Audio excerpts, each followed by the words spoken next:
Bonjour chers amis du Christ Saint-Paul Bédi, ainsi qu'à tous ceux qui nous suivent à travers cette capsule vidéo. Nous le savons tous, le monde entier fait face actuellement à une pandémie, le Covid-19, qui est en train de ravager des centaines de milliers de populations. Et face à cela, l'Afrique en général et la Côte d'Ivoire en particulier, en plus de faire confiance à la science, se tourne également vers Dieu notre Créateur. C'est donc dans ce sens que nous, fidèles de l'Église de l'Éternel Dieu, appelé Aime ton prochain comme toi-même, nous tournons vers nos différents ministres de Dieu afin d'en savoir davantage sur les différentes attitudes à adopter, les comportements à avoir durant ces temps de crise. Et donc, nous recevons ce jour, 25 avril 2020, le prédicateur supérieur Seigneur Zoukou Philippe. Bonjour mon prédicateur. Bonjour. Donc vous êtes aujourd'hui notre invité et vous allez nous entretenir sur les œuvres de la foi. Mais avant d'en savoir plus sur le thème, nous allons vous demander de vous présenter. Merci. Je suis Zoukou Philippe, prédicateur supérieur senior, président de la Conférence nationale des prédicateurs de l'Église Aime ton prochain comme toi-même, secrétaire général de l'Église de l'Éternel Dieu appelé Aime ton prochain comme toi-même, responsable du district de Yamsoko, et j'ai aussi la responsabilité du district de la Marawi. Merci mon prédicateur. C'est un terme qu'on a là d'entendre, la foi, F-O-I, mais nous ne savons pas réellement ce à quoi ce concept est relatif. Donc, de façon générale, pouvez-vous nous présenter les différents tenants et aboutissants de la foi en Dieu? Merci. La foi, comme on le prêche tout le temps, c'est la confiance qu'on place entièrement de tout son être en Dieu. Parce que si nous parlons de foi, dans ce cadre, nous parlons de Dieu. Le fait d'accepter que Dieu est Dieu, son créateur, Jésus son Seigneur, et qu'on décide de faire son œuvre jusqu'à la fin de sa vie, afin qu'on ait pour récompense éternelle le royaume des cieux. Ça, c'est ce qu'est la foi. C'est ce qui d'ailleurs amène les gens à aller dans les différents lieux de culte, qu'on soit chrétien, qu'on soit musulman, judaïste ou autre. C'est cette confiance ou cette espérance en un être suprême qui est le Dieu créateur qui amène les gens vers cela. Et cette manifestation, c'est ce qu'on appelle la foi, de façon globale. Merci mon prédicateur.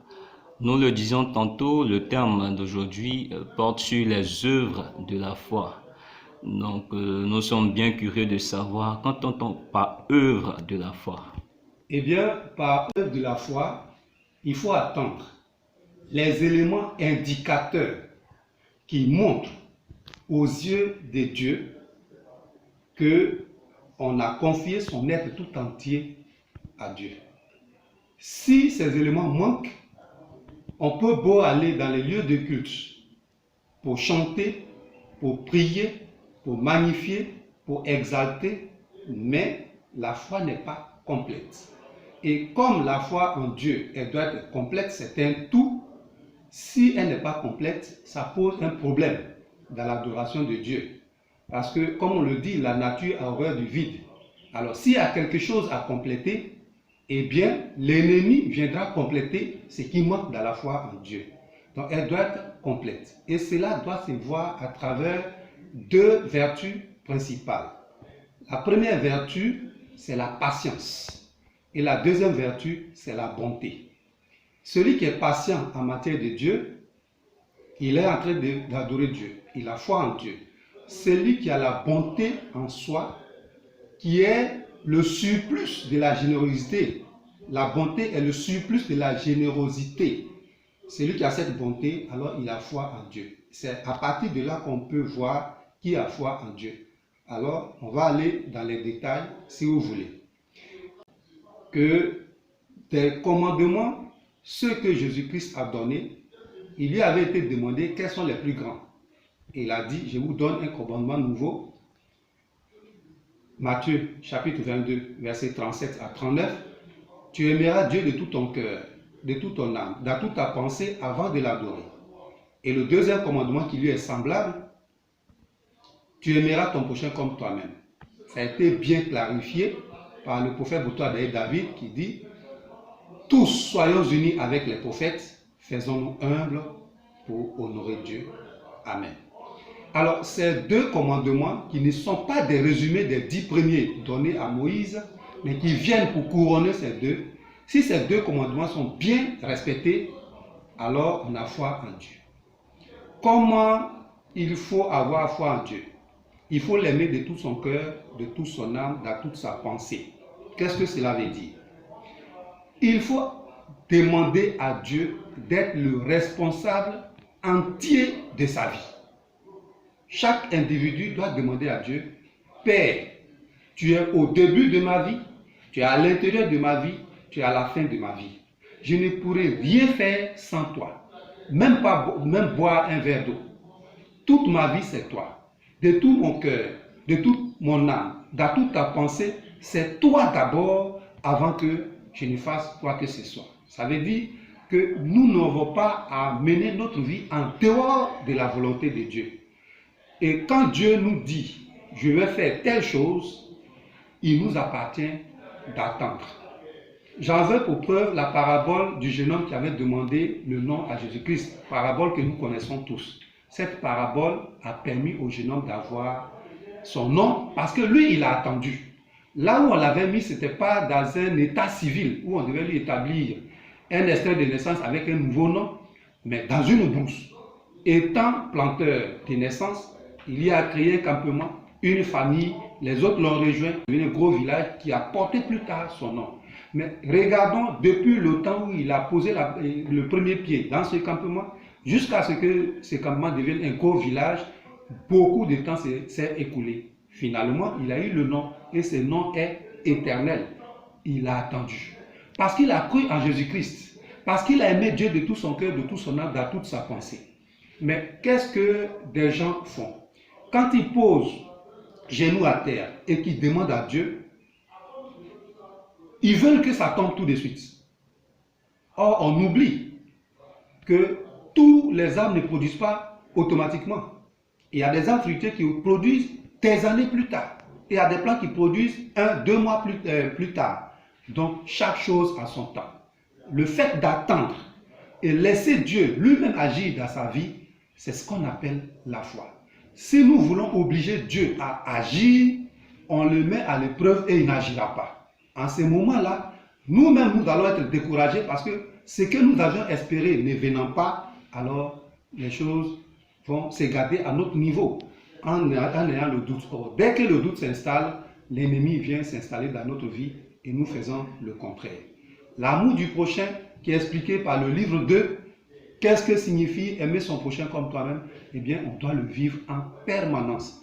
Pour résumer, parce que c'est un thème aussi large, mais comme c'est juste une interview, pour résumer, ces deux vertus qu'on appelle la patience, l'amour, la bonté, ce sont ces vertus-là qui président à la foi. Celui qui n'est pas patient en matière de Dieu, celui qui n'a pas la bonté en soi, eh bien, il n'a pas la foi. Même s'il va 1000 fois à l'église par jour. Bien, merci mon frère. Vous avez décortiqué de long en large ce que l'on est censé entendre par la foi, ainsi que les différents éléments qui nous permettent d'identifier un individu qui a la foi. Bien, avant de vous laisser, nous allons vous demander un petit mot de fin et qui va par la même occasion donner quelques conseils de façon générale pour la vie quotidienne d'un chrétien. Merci. Je voudrais, avant de donner ces conseils, faire remarquer que si on devait regrouper la foi dans des grands thèmes ou des sous-thèmes, on peut avoir ça en deux sous-thèmes. Il y a la foi du salut. Cette foi désintéressée, mais qui ne vise que le paradis.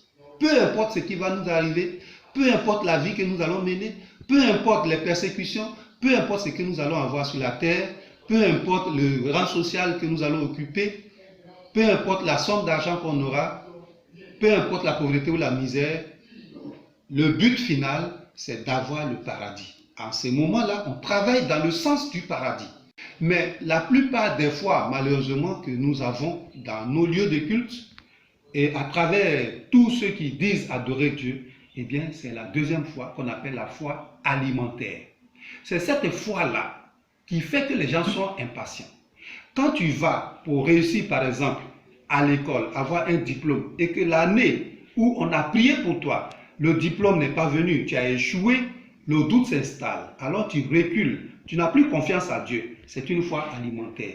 Quand tu vas pour prospérer dans un commerce ou dans une entreprise et que ça ne marche pas, ça tombe, on va dire ça ainsi, alors la foi va reculer parce que le doute va s'installer. On dira, le prédicateur a prié, il a dit que ça allait marcher, ça ne marche pas. Même si c'est pour enfanter. Donc, toutes les fois qui sont liées à l'obtention d'un matériel ou à une quelconque situation sur cette terre, si cette foi c'est telle que nous poursuivons, elle est la foi alimentaire. Or, la foi en Dieu, c'est une foi désintéressée, à l'image de la foi du prophète Job.